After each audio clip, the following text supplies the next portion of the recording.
Assalamualaikum everyone. ইকরা চ্যানেলের English for all সেকশনের 9th লেসনে তোমাদেরকে স্বাগতম। এই সেকশনটির ফোকাস হচ্ছে এসেনশিয়াল ইংলিশ গ্রামার। আমাদের আজকের টপিক হচ্ছে কোশ্চেন ওয়ার্ডস, অর্থাৎ আমরা কোশ্চেন ওয়ার্ডস নিয়ে আলোচনা করব এবং আমাদের ফোকাস থাকবে হোয়াট শব্দটির উপর।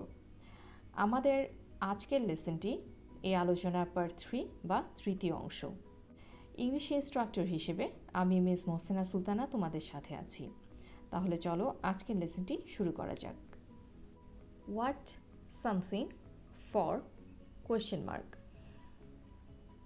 এই তিনটি ডট এর মাধ্যমে এখানে বোঝাচ্ছে যে হোয়াট এবং ফর এর মাঝখানে আরও কয়েকটি ওয়ার্ডস থাকতে পারে। আমরা আমাদের আলোচনায় আরও ভালোভাবে বুঝতে পারবো। We can use what something for question mark in two ways. আমরা what তারপর কিছু কথা তারপর for এবং question mark দিয়ে এই ফর্মটি দুটিভাবে ব্যবহার করতে পারি। Number 1, we can use it in informal situations to mean why. কেন?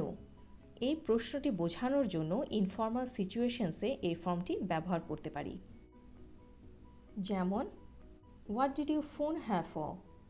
এই সেন্টেন্সটি ইনফর্মাল। আমরা ইনফর্মাল সিচুয়েশনসে why did you phone have এই প্রশ্নটির অর্থ এবং what did you phone have for এই প্রশ্নটির অর্থ এক।